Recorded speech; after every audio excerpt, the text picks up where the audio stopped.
Thank you for joining the Dougherty County Board of Commissioners Commission meeting. Okay.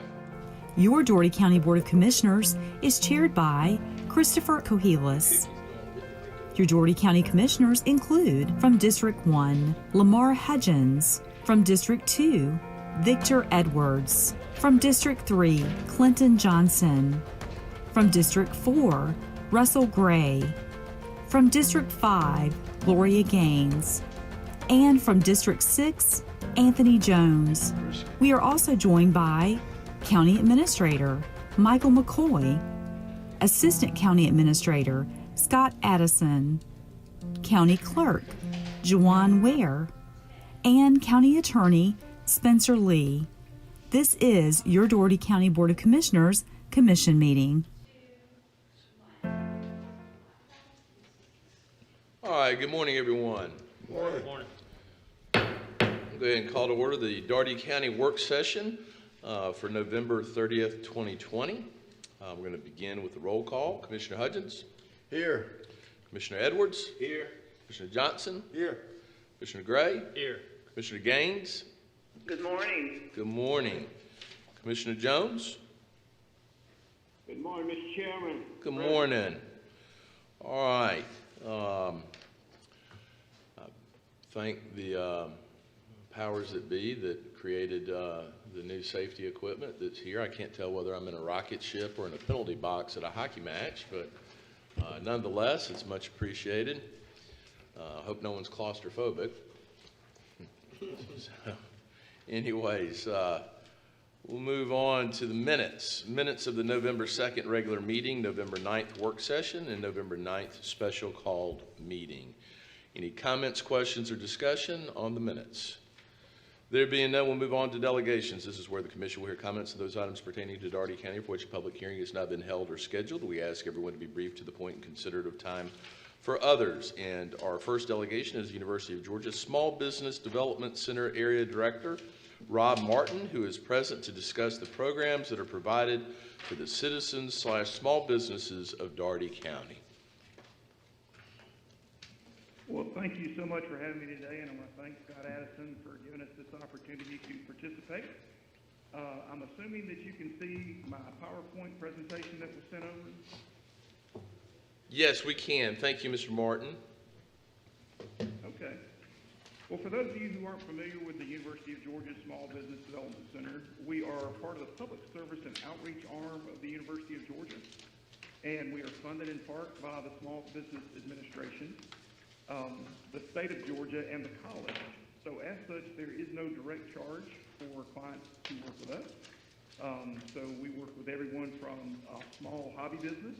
We have clients who have jelly and jams that they're making in a home kitchen with a cottage food license, all the way up to manufacturing. So we work with a large variety of clients. Next slide, please. We have been around and doing this since 1977. So unfortunately, we tell people that we're one of the best kept secrets for small business owners in the state of Georgia, but that's not our goal. Our goal is for more people to find out about our services so that we can help them. And what we provide is that one-on-one confidential consulting. So we do training and provide resources and anything that we can do in any area to help small businesses grow and succeed. Next slide. Currently, we have 18 offices located throughout the state of Georgia. That way we can serve every county in the state of Georgia.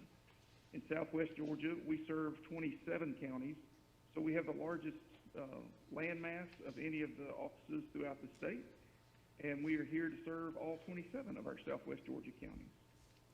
Next slide. So you may ask, how exactly are we serving Georgia businesses? Next slide. To find out more about the services that we offer, you can go to our website, which is www.georgiasbdc.org. If you'll advance the slide, you'll see that you can contact your local SBDC office in Albany and the surrounding area. That is, of course, our office here in Albany. And you can reach us at 420-1144. If you advance that, you see that you need to make an appointment first. And then another advance will get you to meeting with a consultant. And then we work together on the task in your action plan, to help you get the training that you need, and to meet your business goals. So as you advance through those slides, you'll see that's kind of the steps that we take to get you to the end goal, which is determining what it is exactly that you need as a small business. And we work with you closely to get you to those points and to help you through that process. Next slide, please. So consulting, training, and special initiatives are what we do mostly. Next slide. Our consultants are highly qualified, educated, and experienced. So the requirement to be a consultant is that you must have a master's degree in some type of business acumen. I myself have a master's degree in marketing and human resource management, and I worked for a Fortune 500 company for about 13 years, and then broke off into that, come back into the public sector, and worked in a different industry for 11 years, and then found this opportunity to be a consultant, and really enjoy what it is that we get to do. So I can bring to the table the experience of that new business owner going through the process of starting and opening a small business, as can most of our other consultants as well. Next slide, please. And when you think about consulting services, I want you to think about the many areas that are covered under consulting. So we can help you with strategic planning, capital acquisition. We don't do your accounting for you, but we can help you set up a basic premise of how to set up your accounting, be it either in Excel or QuickBooks. We also help you with marketing strategy. We've got a program that we'll put you through working one-on-one to kind of guide you through identifying who that ideal customer is and the best way to reach them. We also help with startup assistance. We have a special division in Atlanta that's our trade. We can help you if you are looking to export your product overseas. We can also help with procurement. So if you are an 8A certified small business and you have a service that the government needs, we can help you through that process as well. And then, of course, the day-to-day business management is a critical area that we help people with in their small business. Next slide, please. And naturally, as we're tied to the University of Georgia, education is a very important part of what we do, and our training programs are designed to support small business owners in the different areas that they need most. We have sessions that we teach as consultants, but we also have sessions that are taught by experts in the field and trained facilitators as well. We anticipate going back to in-person sometime in 2021, but currently all of our training is offered online. And you can find out more about that by going to www.georgia, spelled out, sbdc.org/training. Next slide, please. There are some special initiatives that we have. We do have an agribusiness arm, and that's made up of multiple consultants throughout our region that are specialized in agricultural and agritourism. So we have a group that works specifically on that. I've mentioned before the International Trade Group in Atlanta. We also have an Office of Minority Business Development in Atlanta that can help any minority business as they go through that certification process or helping them with more and additional procurement opportunities. In addition, we also have some very well trained and certified group in Athens that does medical practice management, and they work within the College of Pharmacy and the College of Veterinary in Athens, and often do case studies, which several of our local clients have been able to participate in. Next slide, please. So how are we impacting Georgia's economy through our services? Next slide, please. In 2019, we consulted with 4,391 clients and conducted training programs attended by over 4,400 Georgians. Now, why is that important? If you look at the bar graph, you'll see the sales and employment numbers as they're represented. And the numbers in red are SBDC clients that we have worked with them on different initiatives. And you can see that they are a 4X multiplier over what the average Georgia business is doing. Now, we can't take credit for all of that, but it is because we are helping them with best practices and guiding them through that process that we feel as though they're doing better. So a 4X multiplier on sales and a 10X multiplier on employment. Well, why is that important? Well, as you know, many of the jobs that are available are coming from small businesses. So we've been able to help clients grow, and as they grow, they've needed more employees, and which is also a huge factor for the state as well as for our clients. Next slide, please. So what does our client success look like over the last 5 years? Well, throughout the entire state of Georgia, we have worked with businesses to open 1,687 new businesses. Through that process, 13,849 new jobs were created for a total of $9.7 billion in sales and $926 million in capital raised in loans and equity. Next slide, please. So one of those examples, as you see here, the Cutting Board Company in Norcross manufactures plastic cutting boards for restaurants and homes. Well, when COVID-19 hit, their sales hit the floor because restaurants being closed greatly impacted their revenue streams. Fortunately, Dave worked with an SBDC office to help him pivot through that process. He was able to get access to the payroll protection loan and through the CARES Act, which helped him to keep his staff on. And through that process, they developed a new product for offering, which was face shields. And through that, they were able to keep their business open and thriving through this pandemic. Next slide, please. Another example is Josie Moss with Harmony Learning Academy. And she had grown to serve 60 children, which meant she had 9 full-time and 1 part-time employees. And so, of course, her earnings were up when the virus hit. Josie had to furlough staff and look at ways to keep the business aloof. So again, she worked with the SBDC to help her through that process, tapping into the EIDL loans and PPP loans, and also for developing a guide for how to incorporate the new CDC guidelines in her business. Next slide, please. Last example we're going to give is Justin Hughes. And in February, Diesel Grid owner Justin Hughes noticed a slowdown in the supply chain, which I think we have all noticed, especially over this recent holiday break.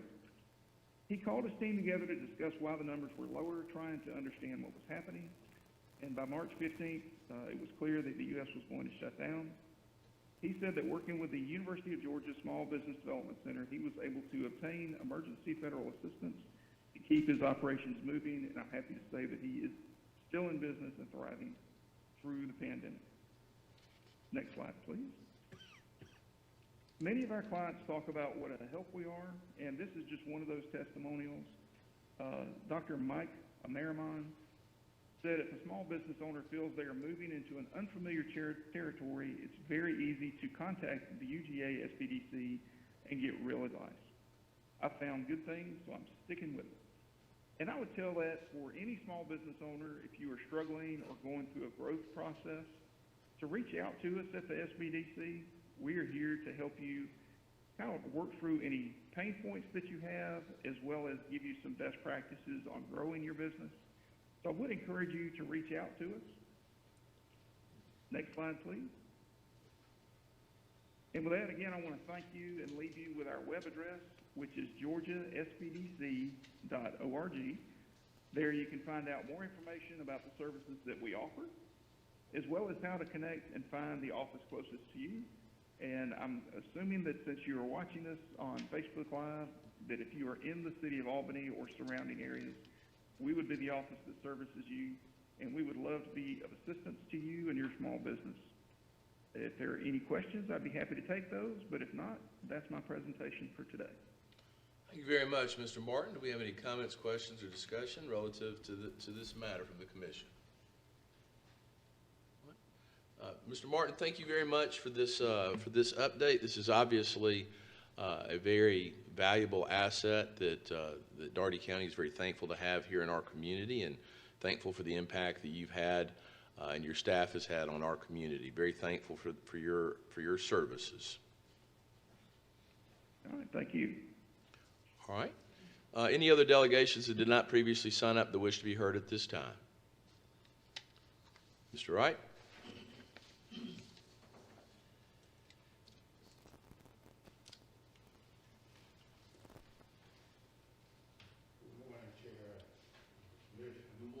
Good morning, Mr. Wright. Hope you had a very Thanksgiving for the same for Christmas and New Year's. This presentation before you involves fundamental fairness, equity, and reinvestment in the community. One of the things we brought to you back on October 26th was a template on how to accelerate minority business. And as you know, when the gentleman from SBDC was doing his presentation, he talked a little about the coronavirus and the CARES Act. And one of the things we were just raised with him and all of you and other big wheels of the county, city, Board of Education, minority business did not receive any money from the SBA from that same program that he was talking about. Now, whose fault is that? Well, it's all of ours, and this is what we are trying to get you to see and respond. The presentation on the 26th was a template on how you could increase our minority business utilization.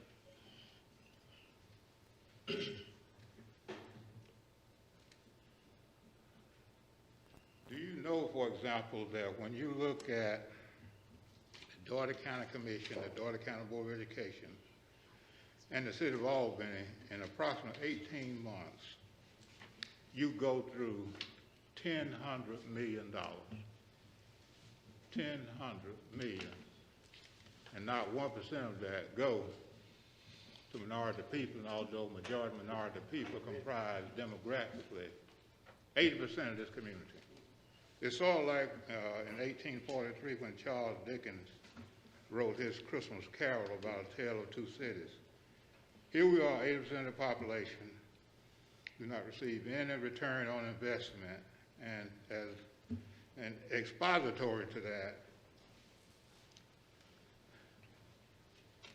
the Dougherty County Commission and the City of Albany on an annual basis, this is just annual, not the 18 months that I previously referenced, get about $60 million in SPLOST.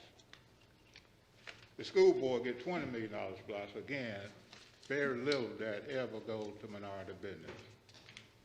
So people talk about what they're doing and what they're supposed to be doing, but why is it that the minority business always left out?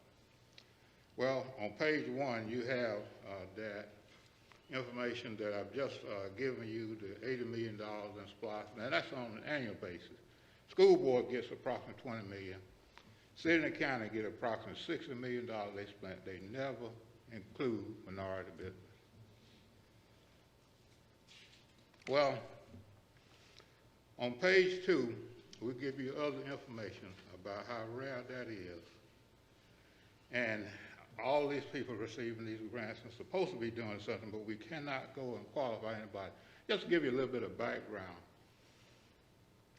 I've been working with this commission, our local governments, for quite a long time, but I started out, did my student teaching with the Dougherty County School System. I guess I taught in all 3 levels of education. Then I started teaching for the University of Georgia. But before that, I worked in a Fortune 500 company too. We had 5,000 employees and 1,200 contract employees, 5 shifts.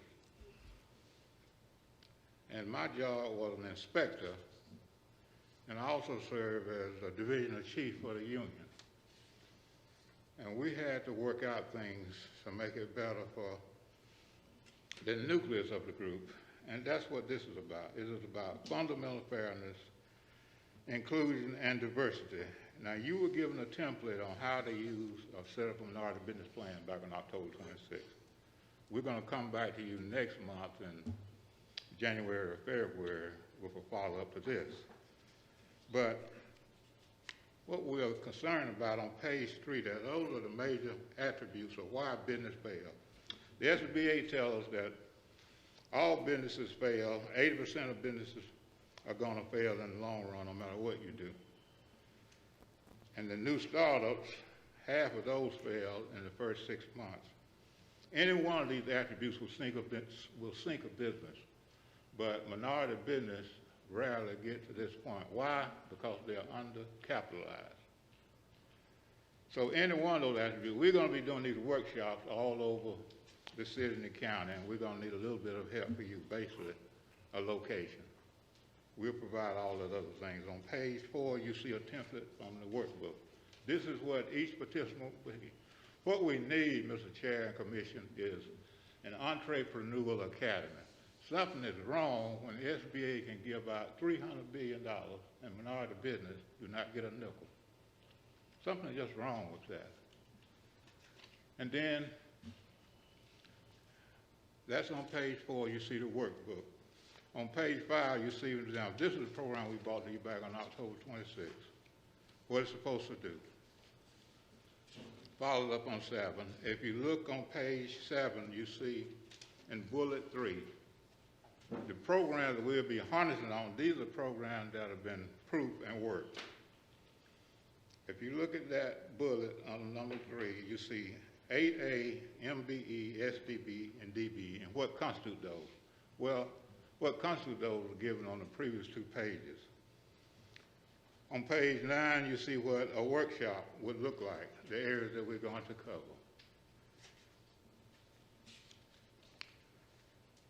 And when you look at page 9, there's a question mark there. What is the SBA 8A program? What does it do? What are the benefits? You see those outlined in objectives. Program established by Congress and the SBA office. What distinguishes this program from any other, though, is once you get certified in there, you're in there for 9 years, where you get all the resources that you need to make sure you're successful. You see that if you look at the bold-faced arrow there, the middle of it, by the time you get to year 3, you do not need any assistance from the SBA. That's how successful this program is. You got 9 years. The benefits, commissioners, is you benefit because you don't have to compete with anyone else. You don't have to come to the Dougherty County Commission and ask for anything, or the City of Albany, or the Board of Education. The purchasing officer will bring the contracts to you. It is very difficult to get in this program. As a matter of fact, there are 30 million businesses in the United States. Less than 10,000 of those are 8A. Less than 10,000. That means that the average contract for an SBA is $5 million. 5% of the federal budget by federal law has to go to 8A firms. Again, less than 10,000. Do we have anyone here who does that? You go to SBDC office and others. Why they can never talk about that they've done this? We have done 5 of these, right here locally.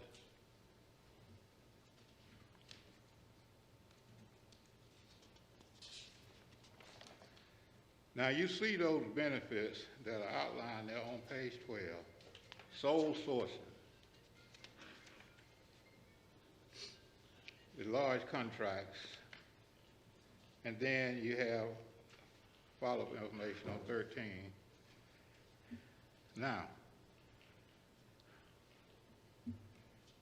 on page 14 through page 20, we have outlined for you, this is another program by the federal government to help small business that we have not heard anything about. Why is that? Well, the SBDC didn't bring it to, I talked with the commission about a month ago and told you that we were going to come around this date. They had plenty of time to tell you about this program. This is a new loan program by the federal government through the Board of Governors of the Federal Reserve System. What distinguishes this from the SBA program is the minimum amount of money is $100,000. That is, you can go there and borrow $100,000. The Board of Governors, the Federal Reserve System, will turn around and buy 95% of whatever you borrow, up to $50 million. You have 5 years to pay it back. The good thing about it is if you have questionable credit, bad credit, or no credit at all, if you have been in business, the Board of Governors of the Federal Reserve System will go and buy your loan from whatever bank is participating. Now, if you look at the criteria there, on page 14, it's called Main Street Loan Program. We have not heard a thing about it. Can any of you say you've heard about it? The program just started on October 30th. What you need to do as commissioners and big wheels is this. This program is going to self-destruct on December 31. It was just started on October 30th. It's going to destruct because it has to be reauthorized. So if it's not reauthorized, that means, again, minority business will not have received a nickel. But, commissioners, this program, the Main Street Loan Program, there are 8 of these programs. We have not heard a thing about it. Have not heard anything about it. Minimum $100,000 loan. The Board of Governors of the Federal Reserve System from the Federal Reserve Bank of Boston will go and buy you a note if you have a loan. Now, one of the things we had trouble to find out what banks are doing this. What happened is, let's say that Commissioner Edwards has an account with X bank. Commissioner Edwards go there for $200,000. The Federal Reserve is going to guarantee his loan because they're going to buy 95% of it. In that case, that would be what, $180,000? So the bank is only exposed to 10% in that case, $10,000. But the most the bank has exposure to is 5% because the Federal Reserve Bank of Boston buys 95% of the note. If you only borrowed $100,000, $100,000 is a minimum. We do not want minority business to be left out this time. So the workshop that we're planning to do, that's what we have there. Well, we will do all of the work. Only thing you need to do is provide a facility. One of the things we looked at was doing one on the central part, which would be downtown.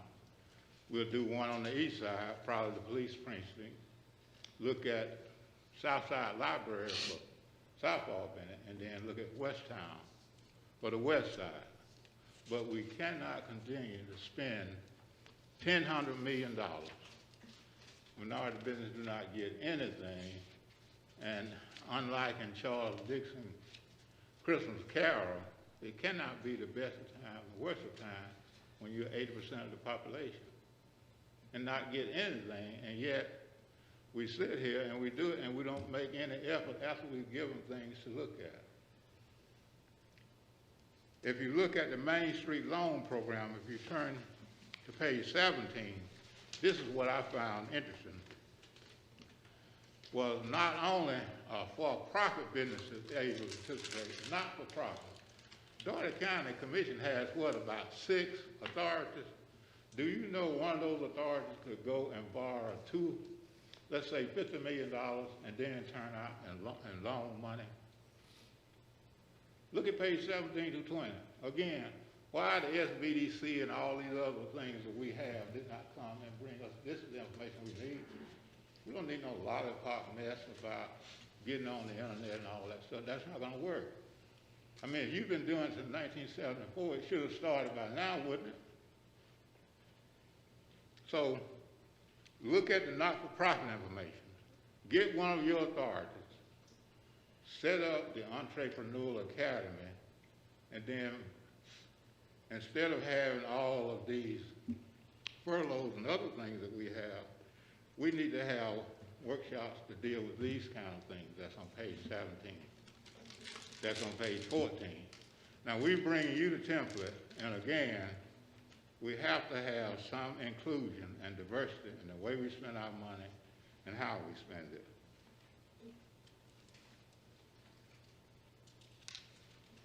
So, for-profit businesses can borrow $100,000, not-for-profit businesses can borrow $100,000.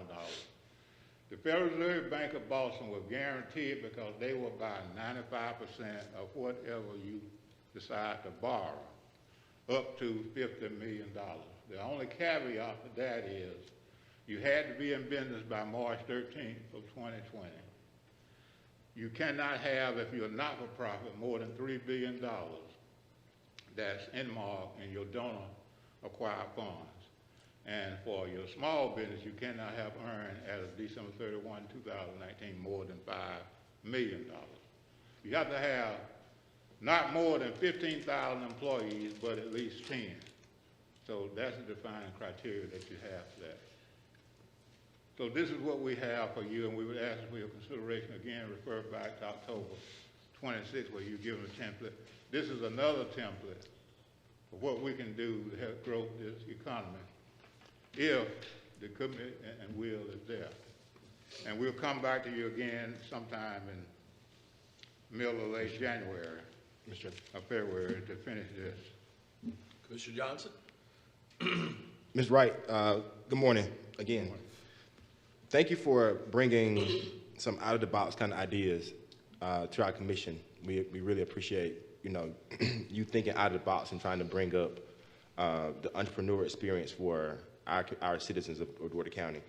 Are you stating that with our help with a location that you would launch a pilot program to of an entrepreneur academy? Is that what I'm hearing? Right.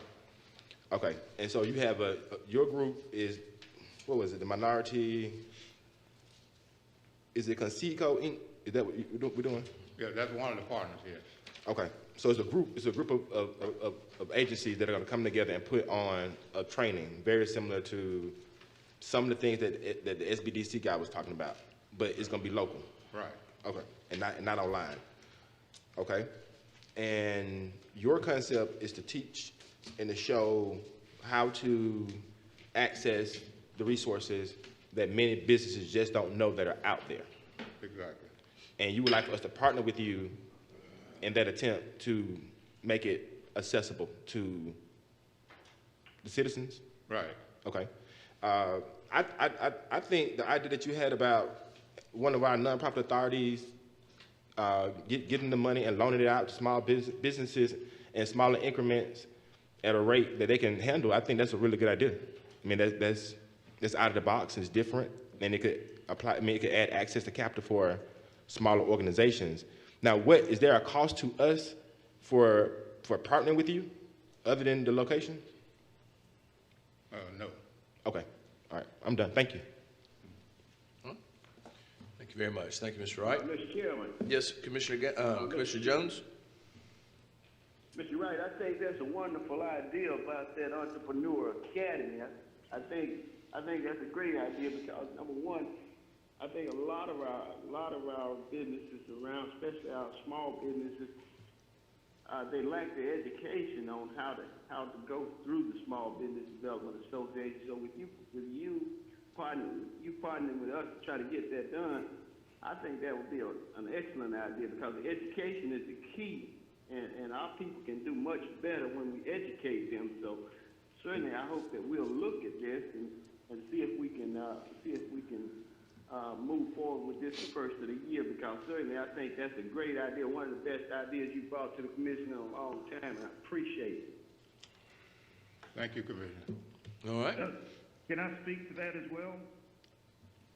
Um, This is Rob Martin with the Small Business Development Center. Yes, sir. We've actually got an online entrepreneurship academy that is free to anyone who has access to a computer.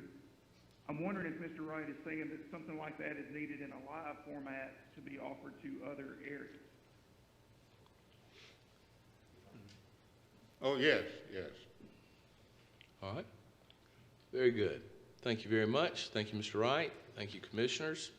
Any other delegations that did not previously sign up that wish to be heard at this time? Okay, we'll now move on to purchases. Recommendation to accept the quote to purchase one 2020 Peterbilt dump truck chassis and body for the Public Works Department from the Sourcewell contract vendor Performance Peterbilt out of Albany, Georgia in the amount of $140,583. The purchase will piggyback for the county's award in the February 17th, 2020 regular meeting. Funding is budgeted in SPLOST 7. Mr. Addison. Thank you, Mr. Chairman. Good morning, everyone. We recommend approval of this purchase. This is a part of our regularly scheduled replacement of dump trucks for public works. All right, any comments, questions, or discussion on that item? There being none, we'll move on. Recommendation to approve a change order in the amount of $94,994.80 to the 2019 alley improvements contract with Jim Boyd Construction. This change order will be for the addition of McEwen Alley. Funding is available in T-Splost. Mr. Addison. Thank you, Mr. Chairman. This alley is located adjacent to the Radium Springs convenience store. It's in poor condition, the surface is, and needs a reconstruction. And it makes sense to do this while the contractor is working in that area now. And our original estimates for our alley paving phase 1, we have enough money. The contract came in lower than that. So it would be a good time for us to fit this alley in if you would like to get it resurfaced. Commissioner Edwards, this is the convenience store that you've mentioned previously with some concerns. Is that right? Correct. Okay, understood. Any comments, questions, or yes? How long is it? How long is it? Jeremy, do you know the exact length of it? 800. So this is engineering and the repaving, this is everything? This will be everything, the demo work that needs to be done and the repaving. Very good. And I guess I'll add something, I guess, Mr. Chairman, I think within the last 2 years, we've had like a sinkhole. We've repaired that, the city has repaired a sinkhole in that particular alley, and I guess that's just a good idea with Mr. Scott, because, you know, to go ahead on and pave it. We was gonna think about closing it, but, you know, came up with a better idea. But they've repaired it within, every year, pretty much, the last 2 years, yeah. We fixed it one time in 19, then it sunk again, so now they just Yeah, completed. recently, I think there were some issues with Yeah. the sewer system, you know, in that area, and they've been working on trying to get those addressed, and I think they've done some camera investigations and everything, so all that should be addressed by now, so we should be at a good point to do this. Understood. So the sinkhole issue is done? Yeah, all that's done. This right here now going, at the level we going now, gonna prevent that period. Okay. Sounds like a good solution. This the back way to that Methodist church. Is that- Yeah, that right there. I understand Okay, exactly that's what where you're it talking is. about. This is where you had some concerns about some folks maybe congregating late at night or, Right, well, yeah. and- And then we've done everything now, because we put the lights in the back. Secured the lights and everything, so there was the last little piece right here. And it's not used that much, but like Mr. Scott said, because right now we are actually in the process of, you know, doing the 22 alleys, and you have boards already out there, so it's just a win-win situation. it might get used more now that it's in better shape. Yeah, because it's the back way to that church. Sure. And then you have a church next door, which is a Hispanic church. Understood. Very good. Thank you very much. All right, additional business, presentation of the fiscal year 21 budget update. Mr. McCoy and Ms. Henley and Mr. Wall. Good morning. Good morning, Mr. Wall. Good morning, Mr. Chairman. Morning. Yes, sir. So we are very pleased to present to you our budget update. Can you hear me? Yes. Okay. So we are here this morning to make this presentation. Mr. Wall will come forward, but in addition to the budget update, I would like to take this opportunity to introduce our new Assistant Finance Director, Ms. Wendy Vogel. She previously worked for the state, and we were lucky enough to get her services, and we look forward to working with Martha. Well, we welcome her. Thank you. You're welcome. Mr. Wall. Thank you, Mr. Chairman. It's okay to take this down? Sure. Y'all hear me easy? You all have 3 sheets of paper. One's a solid waste, enterprise fund, special services district, and the general fund. You all have that in front of you? Yep.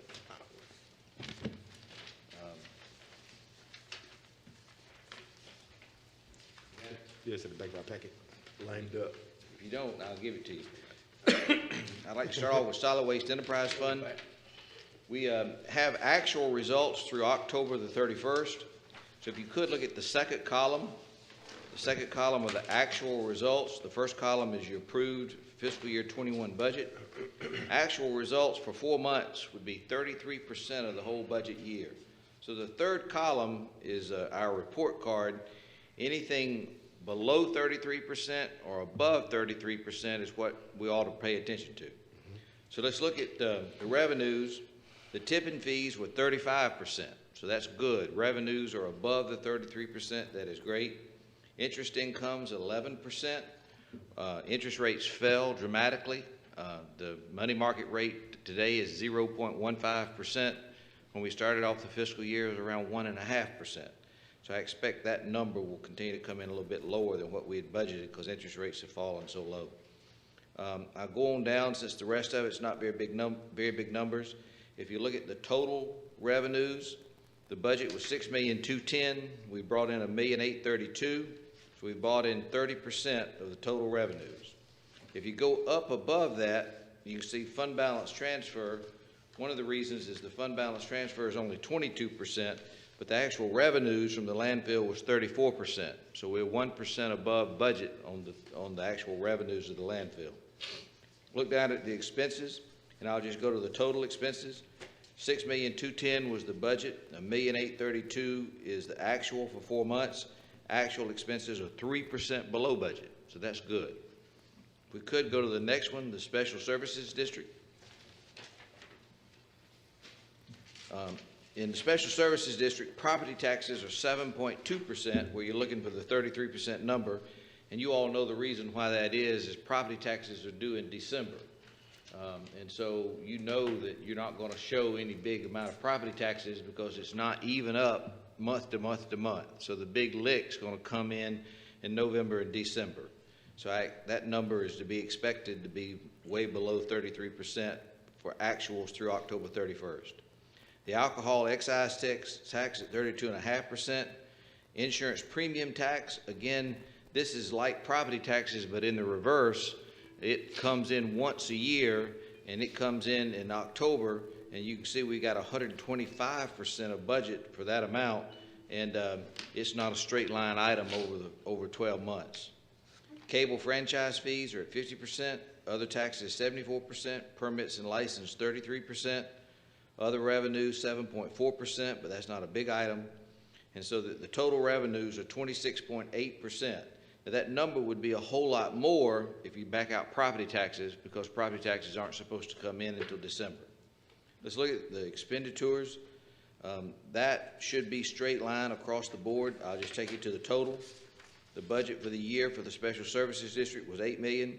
Actual results through 4 months is $2.2 million.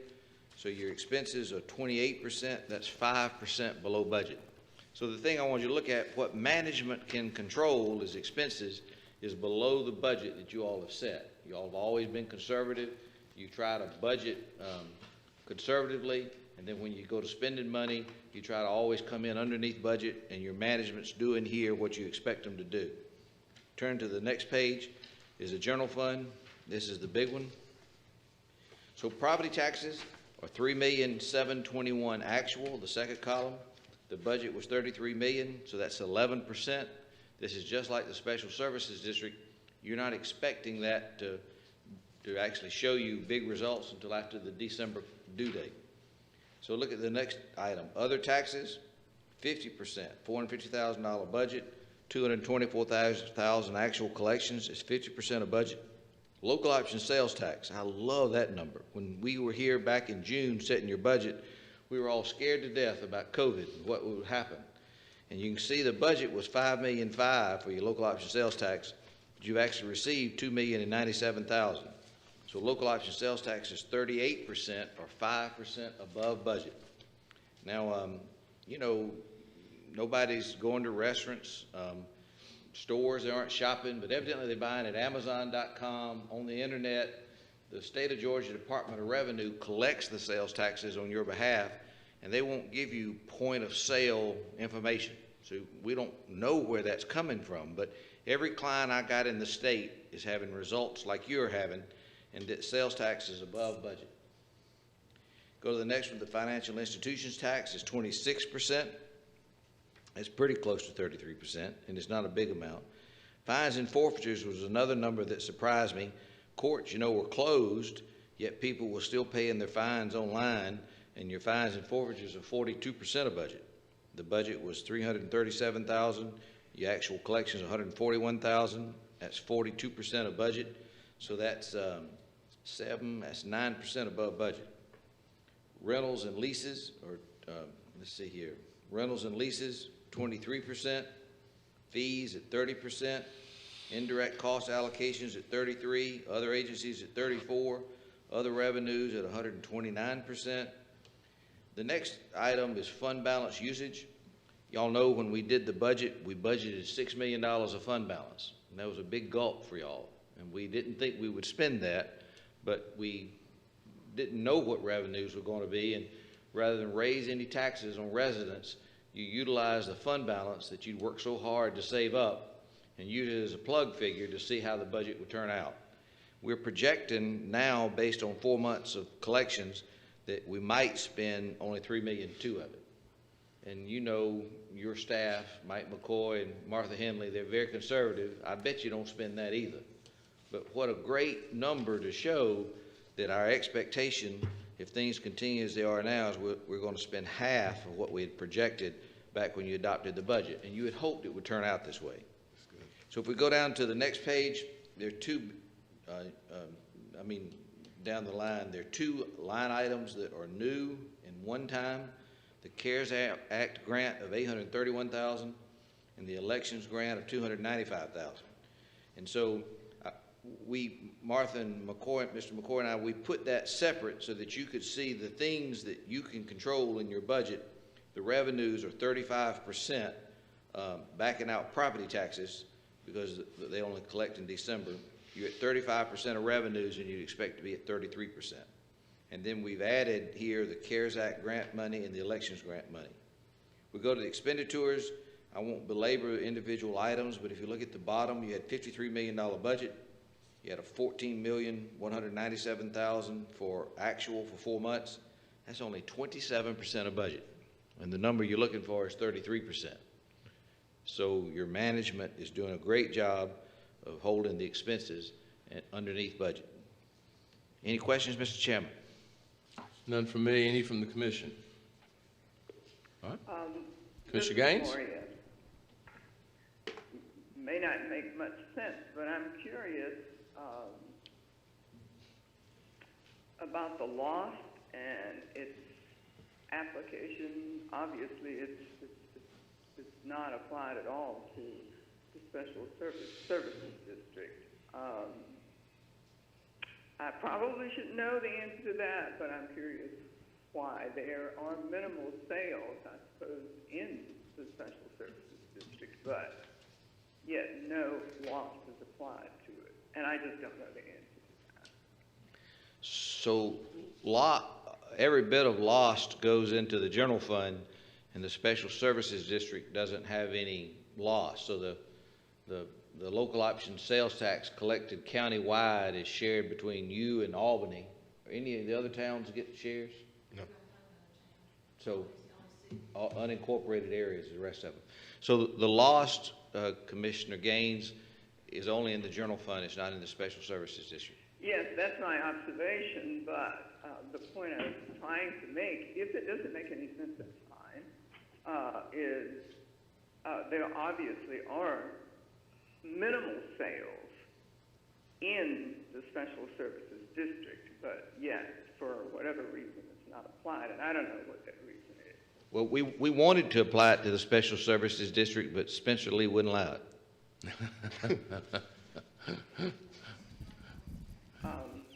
Is there, it's not, legally you cannot do it, even though revenue is collected in?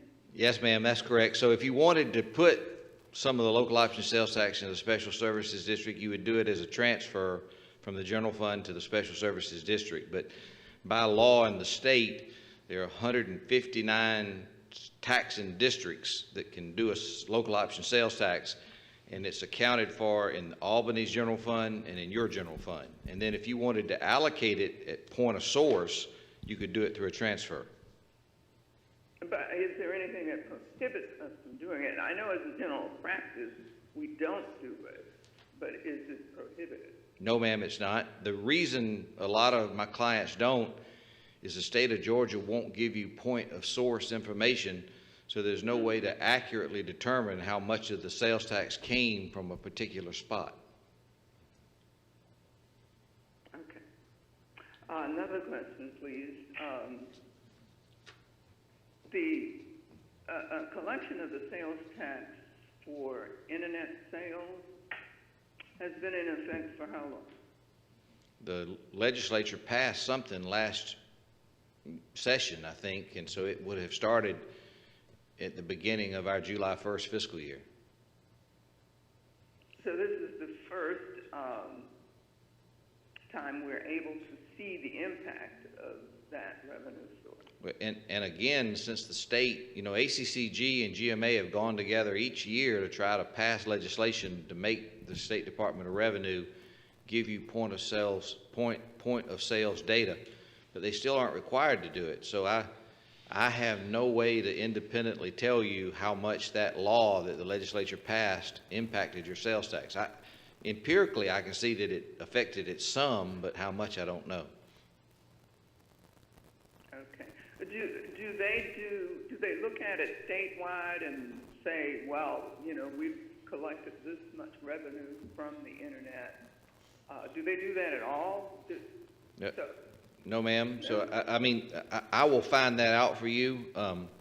Their vendor, like there's vendor forms, and so say Amazon, they cut one check to the State Department of Revenue, but their form allocates how they collected it by county, not by cities, but by county, 159 taxing jurisdictions. And so the State Department of Revenue takes that data from all vendors, like Walmart and Amazon, the big ones, and they take that at face value, and then every so often they spot audit.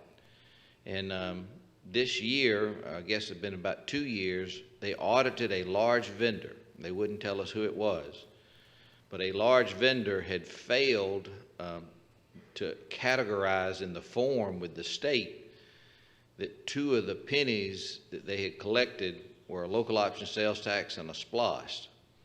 And so the state had took the money that this large vendor had given and just put it in its own general fund. And the audit turned out that over a 5-year period, the state had collected approximately, I think it was $300 million more than they should have. And so this year, I guess you're familiar with it, this year the state bit the bullet and allocated back to cities and counties through SPLOST and LOST amount of money from a 5-year previous. And so that's just one example I'm giving you that the state does audit what the vendor gives them, but they don't do it at the time that it's paid. I see. I'm just curious if there is any way to understand at whatever level the impact the collection of internet sales is having on revenue. I will call the revenue commissioner and see if I can find that out for you. I would suspect that I can't. I've been doing this 36 years. It's been a running thing, and ACCG and GMA have tried every year to try to pass a law to add transparency to the Department of Revenue. You know, you pay them a fee to collect this for you. And I love the business model that the state of Georgia Department of Revenue has. They charge you a fee to collect it on your behalf. You are not allowed to audit them, and anything they don't pay you, they get to keep. Is this America or what? Yeah, well, I mean, it's just the loss. We were expecting it to go down, but it's up so high. You just really would love as much of an explanation as possible. Absolutely. As to why that happened. Yes, ma'am. I agree with you 100%. Sure. I will get an answer and send it to Mr. McCoy and Martha, and they'll send it on to you. I appreciate it. Thank Yes, ma'am. All right. Any other comments or questions? Thank you very much, Mr. Wall. Thank you, Mr. Chairman. Chairman. Yes, sir. Recommendations, it's not on printed agenda. We have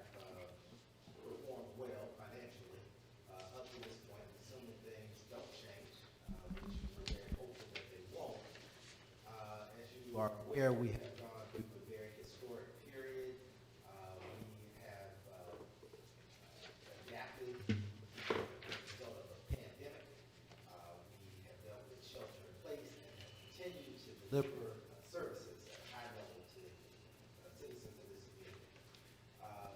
Meaning that the employees, the ones that made this possible, and without them, We cannot hear Mr. McCoy. oh, you can. Hello? Okay, hold on. They're going to give you another mic.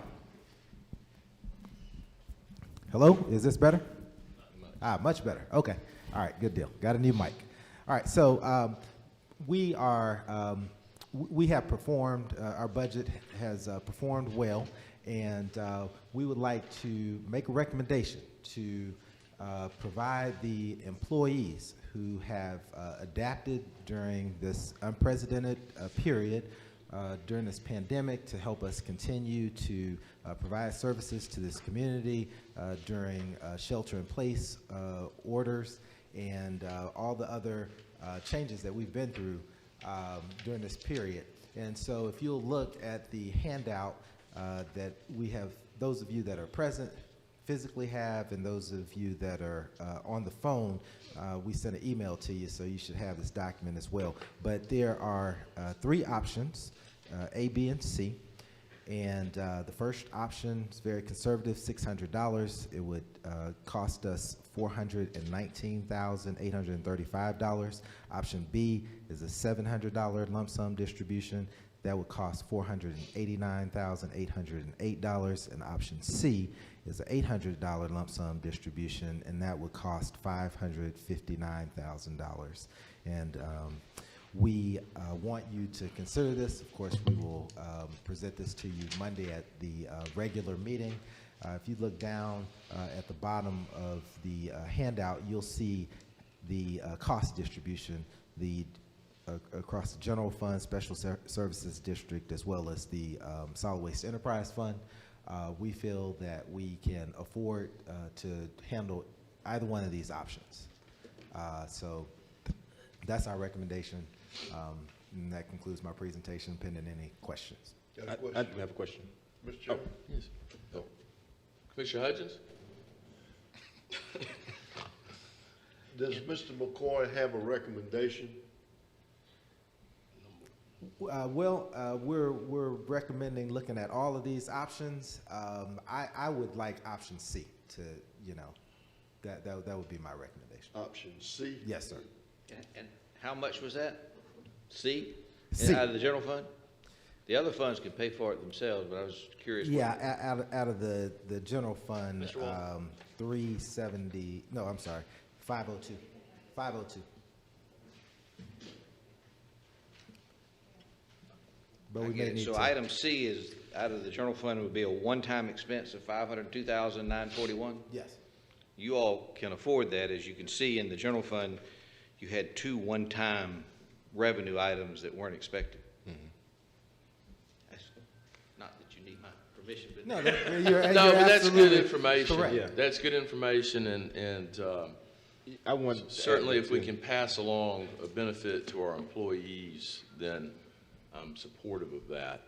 Commissioner Johnson? And I wanted to also add, Mr. McCoy, now the last time we did a one-time distribution, it was for full-time employees, right? That is correct. This time is going to be for all employees. That is correct. Okay. Full-time and part-time. That's good. That's really good. And I want to also say great job to the management, the county manager, Ms. Henley, department heads. You all have done a really, really good job in managing Dougherty County's taxpayer dollar. Good job, and thank you all.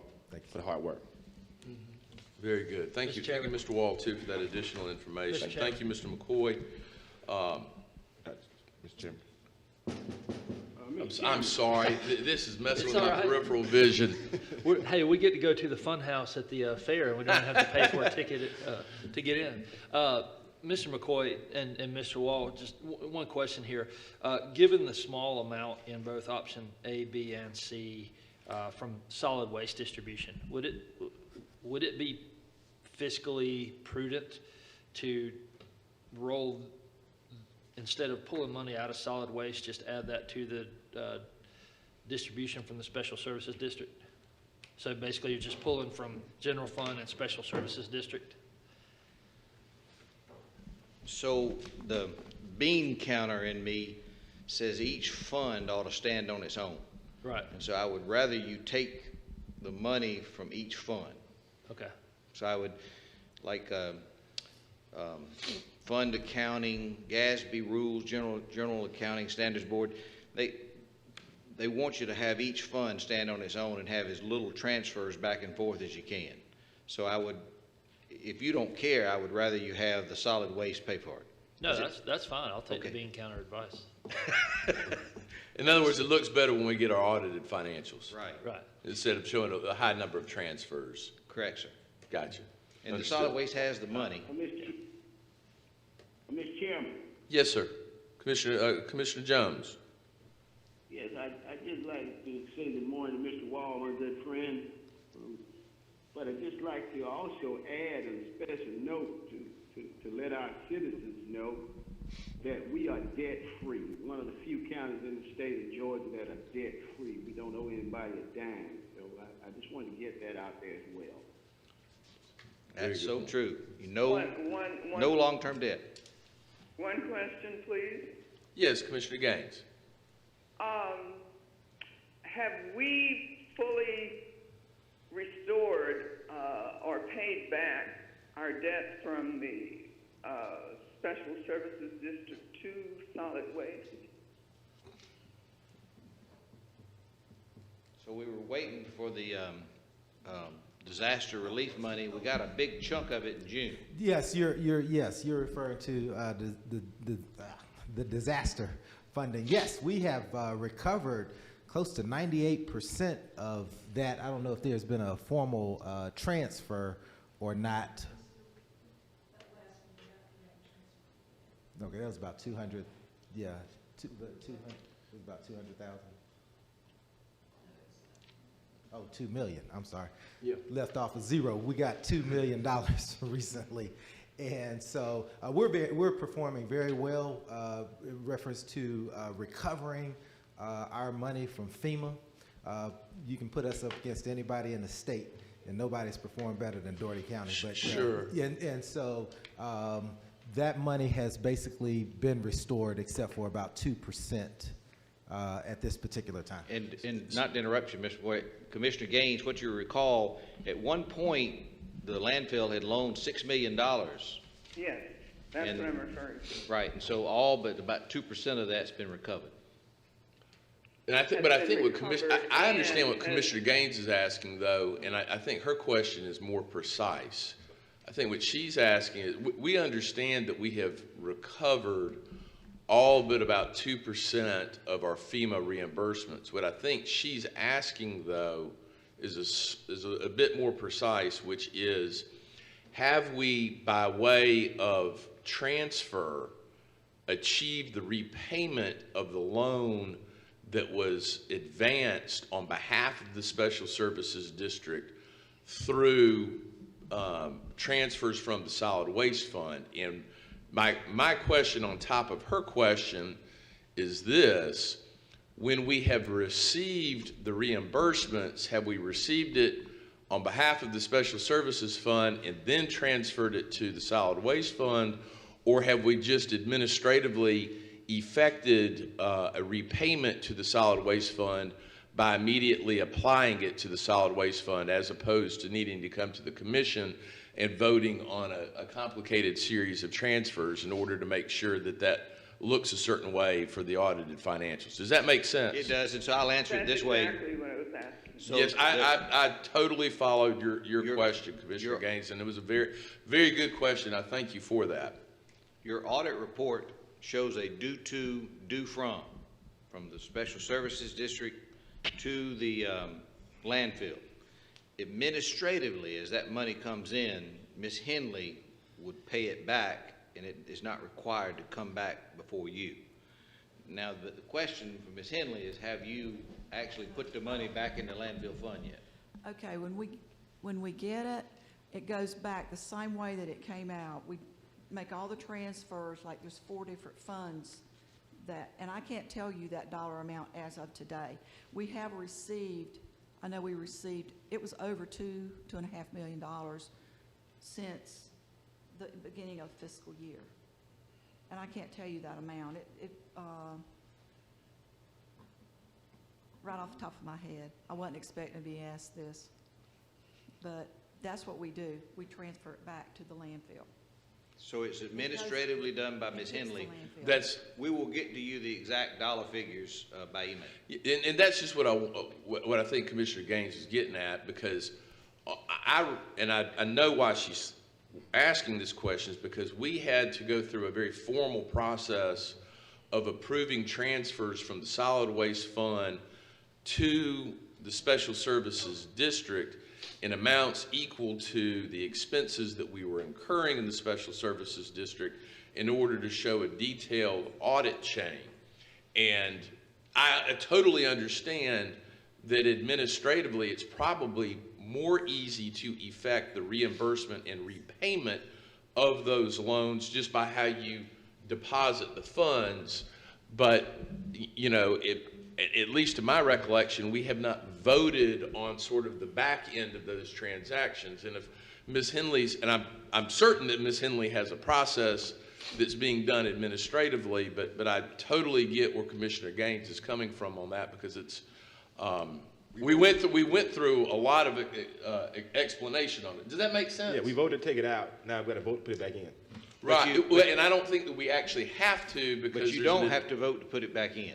So when you vote to loan it, right, and the repayment of it is supposed to happen automatically, and the checks and balances that you all have, the auditor every year challenges whether or not this due to, due from is legit. Will you actually get money to pay it back? I'll give you an example. City of College Park floated a loan from one of its funds to its development authority for $9 million to purchase land.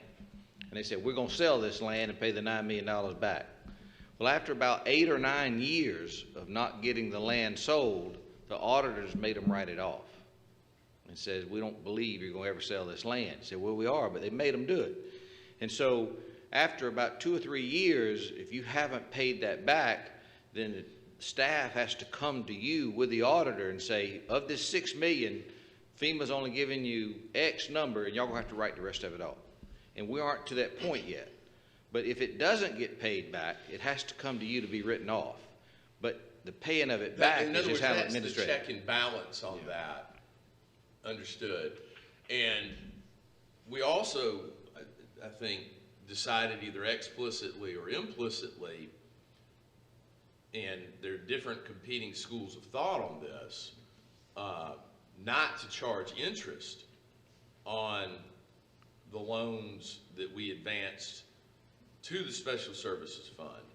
And that was obviously of significant benefit to the Special Services District, but there certainly are competing schools of thought on whether or not charging interest would actually, I mean, it most certainly would be commercially appropriate. I'll give you the example that I have used before. Y'all remember before at one point we were talking about tax anticipation notes. Correct. And because it's a disaster and you couldn't control it, I think it was appropriate for you not to charge interest one fund to the other. But if it was something that's of a development nature, cash flow nature, Right. I think that's appropriate to charge interest. And what I do with my clients, I'll say whatever interest you could get from the bank, that's what you'll have the general fund charge or the Sure. landfill charge. And so it was appropriate, I think, for you to not add interest to a disaster. Right, I think so, and I think it just made good common sense. I absolutely agree with you on that. Yes, ma'am. However, I think it would be very helpful if the staff could true up those two accounts and let us know for sure where we stand in the amount of money borrowed from solid waste.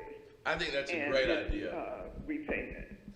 I think that's a great idea, Commissioner Gaines, and what I'll ask Mr. McCoy and Ms. Henley to do for our next work session is please prepare a presentation that shows us total amount of the loan funds advanced, total amount reimbursed, and then a third component showing the administrative repayment of that, and then I want an assessment of the likelihood of recoupment of the remainder of the funds so that we can anticipate with a reasonable degree of accounting certainty what we may or may not ultimately recover, and or whether or not the special services, because if there's a gap between what we will recover in terms of the FEMA reimbursement versus what was loaned, maybe 10, 5, 12%, there then needs to be a decision as to whether or not, and it doesn't have to be made today, but getting to Mr. Wall's point, we'll need to make a decision as to whether or not, A, we need to brace ourselves to amortize that remaining debt in, sort of a inter-office or intercompany loan and pay it over time from the Special Services Fund, or a lump sum, or do we want to write it off? Perfect. And I think does that make sense? Yes, sir, 100%. Okay, so Commissioner Gaines, does that get to your point? I totally was following everything you were saying, and I agree with you. It does indeed, because when I looked at the bottom line on where we sit with our balance, our revenue balance in Special Services District, the question just arose in my mind whether or not that is a true balance. And I'd just like to make sure that it is. Yes, ma'am. Because, I mean, the Special Services District may not be quite as healthy as we think it is. So we just need to know for sure. Yes, ma'am. I totally agree with you on that, and I think that's very prudent and wise financial advice and a good course of action for us to take, particularly as we head into a new year. So thank you, Commissioner Gaines. I greatly appreciate that. Mr. Chairman, Yes. I just want to back up to the distribution that I just like to commend Mr. McCoy and Ms. Henley for being proactive on this employee distribution.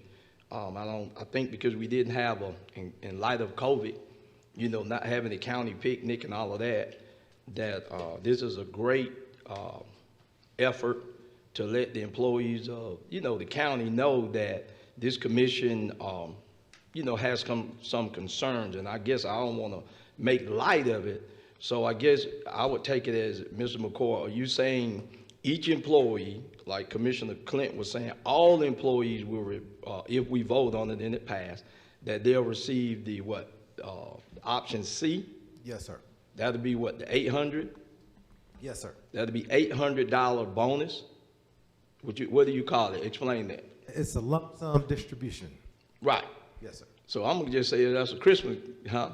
You can't say that? I can. You can't say it, but I can. I mean, I think I don't want to be light of that because of the time that we're going through, in light of COVID and the lack of money circulating in our community. And I think this is, I guess, out of the box thinking. This is the first time I guess I remember it. I don't know, did we do that long time ago, Lamar? Yeah, we've done it several times. So, but again, I don't want to make light of the effort that the staff have made to make sure this happens. No, I agree with you, and just for the record, so that I think we have consensus on this. We've been presented with 3 separate options for a lump sum distribution to our employees in different degrees. The first option would be $646 per employee. The second option would be $754 per employee. And the third option, option C, would be $861 per employee. Excuse me, Chairman. Yes. That's the cost to the county. Excuse me. Yep. Sorry. 600, That's 700, correct. That's the cost of the county. Yes. The lump sum distribution would be 600 at the first option, 700 the second option, third option is 800. Thank you for correcting me on that. And I am hearing consensus from the commission that we are opting to reward our employees and acknowledge their hard work during a tremendously trying time, and we're prepared to make the financial investment necessary to do that. And so, very thankful. I I thank Commissioner Edwards for his comments and thank staff for this well-thought-out recommendation. Thank you, Mr. Wall, for the analysis you provided us as well. And I think this comes at a much-needed time for our employees who have worked very hard and under extraordinary circumstances. With that being I said, do have a question. yes, Commissioner Gaines. Sometimes I don't recollect what I should, but did we give a salary increase in this budget? We did not. We did not. Yes. Are we anticipating, when was the last time we gave a salary? What budget? I think it was 2019. In 2019? Yes, And ma'am. what percentage was that? 3%? 3% increase, 2019 budget. Yes, ma'am. And then merit increase, Okay, thank you. 2.67 merit and 3% cost of living COLA. I think so. Yes. Right. All right, very good. Thank you all. I'm going to close that item, and we're going to move on to the next items of business. Recommendation to approve the proposed alcoholic beverage license renewals for calendar year 2021. Chief Anthony Donaldson, Business and License Support Department, is present to address. Do we need any comments, questions, or discussion on this item? This is a routine administrative matter. Chief Donaldson, thank you for your time. Be safe. All right, recommendation to accept the Georgia Department of Transportation speed ordinance, which increases the speed limit of the 1.18 mile road section of SR 91 from milepost 15 north of County Road 167 to the Lee County line. Once inside Lee County, the current speed limit is now 55 miles per hour. This would bring the speed ordinance into compliance with current state regulations. Adoption of the ordinance will permit law enforcement to enforce the revised speed limit. Mr. McCoy? And Yes, Chief sir. Johnson. Yes. Yes, sir. We're recommending approval. This came about as a result of Commissioner Gray asking why the speed limit drops at the Lee County line. And so Georgia Department of Transportation was contacted. They performed a study, and now the speed limit is in line with their current regulations. You approving this list gives law enforcement the ability to enforce the new speed limit. Which will be 55 as opposed to 45. That is correct. This is Philema Road? Yes, sir. Yeah, Philema Road. It goes down to 45 right there at Caruso. Oh, I'm very familiar. Well, the new change, so it will not go from 55 to 35 at the Lake Chehall Bridge, because you need a 45-mile-an-hour zone in there. So it will go from 55 miles an hour from the Lee County line all the way to the edge of the Chehall property, right across from Caruso Village at the And home it'll be run. 45 And then it goes to 45 through the bridge, and then 35 in the city limits. Thank you, Jesus. Are there any It other gives you changes? some deceleration time, Commissioner. Are there any other changes to this list of streets other than this one? Philema? Yes, it's one change. Because we are approving this entire list, right? That is correct. Okay. And the only change is the one on Philema. Yes, sir. Gotcha. This is just a good decision. And just for the rest of the board, this was a constituent concern that was brought to me, and so it's not just my wish, but it is a concern with constituents who travel that route quite a bit and live in that area. I think that speed limit was outdated for that use. It just makes good sense. All right, very good.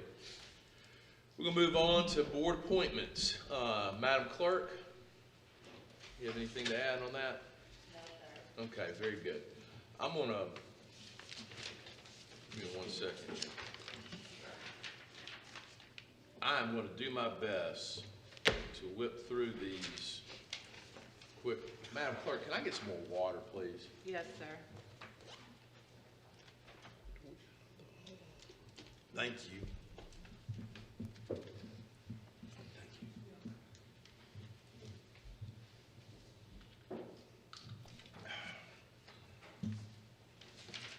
And Mr. Chairman, she did a really good job, Madam Clerk, on putting this package together for us. She did. Thank you for Makes it so much saying easier. that, Commissioner Johnson. And I will also echo those comments. And I recall when I first took office, we really had a challenge in getting participation from the public. And I'm very thankful to Madam Clerk and the staff for finding ways other than just putting it on the community service channel to get, to increase participation. We've seen through our social media and marketing efforts, increased citizen participation, a greater diversity in the number of citizens that have applied, and I just think that benefits the community as a whole. All right, let me begin. Joint Board of Adjustments and Appeals, one joint appointment with an unexpired 3-year term ending October 1st, 2022. No new applicants. Will re-advertise for one vacancy. All joint appointments must be ratified by the City of Albany. See Board Packet, page number 1. Any comments, questions, or discussion on that item? There being none, we'll move on. Air Conditioning, Heating, and Ventilation Board. 4 appointments, 1 county, 2 joint, and 1 rotational, all with a 1-year term ending December 31st, 2021. Incumbents Thomas Driggers, joint, Clint Newsom, joint, and Clifford Talbert, rotational, desire reappointment. No new applicants. Will re-advertise for 1 vacancy. All joint appointments must be ratified by the City of Albany. See Board Packet, page number 3. Any comments, questions, or discussion on that item? There being none, we'll move on to the Citizens Transportation Committee. One appointment with a 3-year term ending December 31st, 2023. Incumbent Mr. Glenn Tyler Harris desires reappointment. No new applicants. See Board Packet, page number 7. Any comments, questions, or discussion on that item? Economic Development Commission, 1 appointment with a 2-year term ending December 31st, 2022. Incumbent Dr. Anthony Parker desires reappointment. 1 new applicant, Will Davis. See Board Packet, page number 11. Any comments, questions, or discussion on that item? There being none, we'll move on to the Electrical Board. 5 appointments, 1 county appointment for a master electrician, 2 joint appointments for an electrical supplier, 1 joint appointment for a professional engineer, and 1 appointment for a joint citizen member, all with a 1-year term ending December 31st, 2021. Incumbent Sanford Hillsman, joint citizen member, desires reappointment. There was no response from incumbent Edward West, joint professional engineer. There were 3 existing vacancies, 1 county appointment for a master tech electrician, and 2 appointments for joint electrical suppliers. No new applicants. Will re-advertise for 4 vacancies. All joint appointments must be ratified by the City of Albany. See Board Packet, page number 19. Any comments, questions, or discussion? Floodplain Management Review Board, 2 appointments. 1 joint appointment will fill an unexpired 3-year term ending December 31st, 2021. And 1 county appointment will fill a 3-year term ending December 31st, 2023. Incumbent Harry James desires reappointment. No new applicants. We will re-advertise for 1 vacancy. See Board Packet, page number 23. Any comments, questions, or discussion on that item? Gas Board, 3 appointments, 1 county, 1 joint, 1 rotational with a 1-year term ending December 31st, 2021. Incumbent Sanford Hillsman County and Rhett Parker joint, desire reappointment. There was no response from incumbent William Walker, rotational. No new applicants. Will re-advertise for 1 vacancy. All joint appointments must be ratified by the City of Albany. See Board Packet, page number 27. Any comments, questions, or discussion on that item? Golden Triangle Resource Conservation and Development, RC&D Council, 2 appointments with a 2-year term ending December 31st, 2022. Incumbents Doug Wilson and J. Douglas Porter desire reappointment. No new applicants. See Board Packet, page number 31. Any comments, questions, or discussion on that item? Historic Preservation Commission, 4 appointments with a 2-year term ending December 31st, 2022. Incumbents Ann Wilson and Lacey Lee do not desire reappointment. Incumbent John P. Vincilet Jr. resigned from the commission. Incumbent Francis M. Wakeford desires reappointment. 5 new applicants: Angela Kane Gibson, Brian Edward Harden, William Denson, Michael Harper, and Hope Campbell. See Board Packet, page number 35. Any comments, questions, or discussion on that item? Hospital Authority, 1 appointment with a 5-year unexpired term ending December 31st, 2022. Incumbent Michael Lasley resigned. 4 appointments with a 5-year term ending December 31st, 2025. 1 must be a commissioner. Incumbents Commissioner Clinton Johnson, commission appointment, and Glenn Singfield Sr. desire reappointment. Incumbent Fred Giglieri has served the limit of 2 full terms. Incumbent Dr. Tanya Smith does not desire reappointments. 5 new applicants: Dr. Charles Ochi Sr., Dorothy Hubbard, James Hotz, Joel Wright, and Will Davis. See Board Packet, page number 59. Any comments, questions, or discussion on that item? How many appointments are open? I can't quite figure that out. 4 appointments with a 5-year term. 1 must be a commissioner. We have Commissioner Johnson. We have an incumbent, Mr. Singfield, who desires reappointment. And then Mr. Giglieri has served the limit of 2 full terms. Ms. Smith does not. So we have 2 positions. You have 3 open positions. 2 of those are not currently occupied by an incumbent. Commissioner Johnson's reappointment ought to be just wrote at this point. I think we all have consensus to reappoint Commissioner Johnson on that. So there, and then, So it's two open and one unexpired. Yes. is that correct? Yeah, That's right. correct. Yes. Two open and one unexpired. His term is up, but he's requesting reappointment. Right. So that leaves two vacancies. Yes, that is correct. All right. Any other Thank comments? Yes, ma'am. All right, next, Keep Albany Darty Beautiful, 2 appointments with a 3-year term ending December 31st, 2023. Incumbents Melissa Hodges and Bill Riley desire reappointment. Keep Albany Darty Beautiful recommends reappointment. See board packet page number 83. Any comments, questions, or discussion on that item? Library Board, 4 appointments with a 3-year term ending December 31st, 2023. 1 appointment must be a commissioner. Incumbents Commissioner Anthony Jones, Walter Kelly, and John Curbo desire reappointment. Incumbent Harold Dabney resigned. 2 new applicants, Joshua Miller and Dr. Charles Ochi Sr.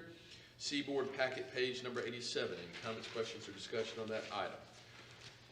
Plumbing Board, 3 appointments with a 1-year term ending December 31st, 2021. 2 county appointments must be a master plumber, and 1 appointment represents a citizen member.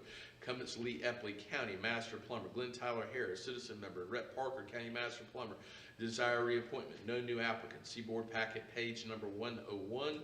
Any comments, questions, or discussion on that item? Retirement Fund Committee, 3 appointments. 1 appointment will fill an unexpired 4-year term ending December 31st, 2021, and 2 appointments will fill a 4-year term ending December 31st, 2024. 1 must be an active employee. Incumbent Wes Sadler resigned. Incumbents Michael McCoy, active employee representative, and Charles Kelly desire reappointment. No new applicants. Will re-advertise for 1 vacancy. See board packet page 105. Any comments, questions, or discussion on that item? Southwest Georgia Community Action Council, 1 appointment with a 1-year term ending December 31st, 2021. Incumbent Glenn Tyler Harris desires reappointment. 2 new applicants, Tiffany Burks and Sherelle Bird. See board packet page 109. Is there any comments, questions, or discussion on that item? Southwest Georgia Housing Task Force, 1 appointment with a 1-year term ending December 31st, 2021. Incumbent Sonia Johnson desires reappointment. 2 new applicants, Sherelle Bird and Will Davis. See board packet page 125. Any comments, questions, or discussion on that item? Southwest Georgia Regional Commission, 3 appointments, 1 county. 1 chairman designee, appointee must be a commissioner, and 1 joint with a 1-year term ending December 31st, 2021. Incumbents Raymond Bro County, Anthony Jones, chairman designee, and Kassan Louillier Yayis.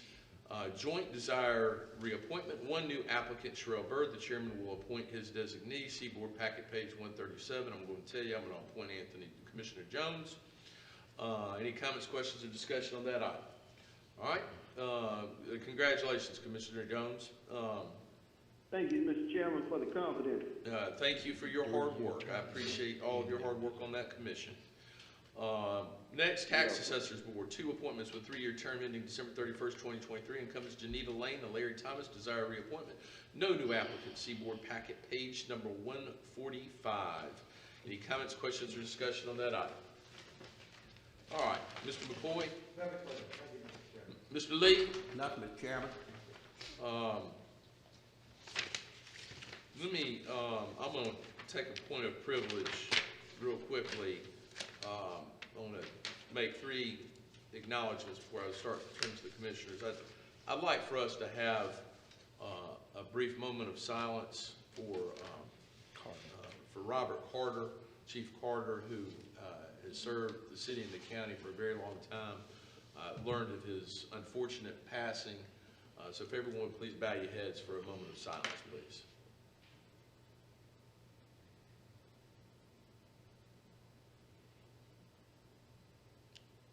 All right, thank you. I would also like to make 2 other acknowledgments. 1, I want to wish happy belated birthday to my good friend and colleague, Commissioner Johnson. Thank you. I understand he turned 22 years old. I wish. And to Commissioner-elect Newsom, I want to wish him a happy early birthday as well. I'm going to turn to Commissioner Edwards. Nothing, Mr. Chairman. Commissioner Gray. Nothing, sir. Commissioner Johnson. Nothing further, sir. Commissioner Gaines. Happy birthday to all of my colleagues that you just called. Thank you. And Commissioner Jones. Yes, Mr. Chairman, just wanted to echo your sentiments in the loss of Mr. Robert Carter. He was one of the most hardworking members of code enforcement that I've run into, and I hope that as whoever makes the powers to be, whoever makes the choice for a new person, I surely hope they'll find someone equal or better than Mr. Carter, who was really user-friendly for both the commissioners as well as the people throughout the community. He sorely will be missed. Agreed. We lost a tremendous asset, great person, great employee. That being said, we're adjourned. All right, thank you.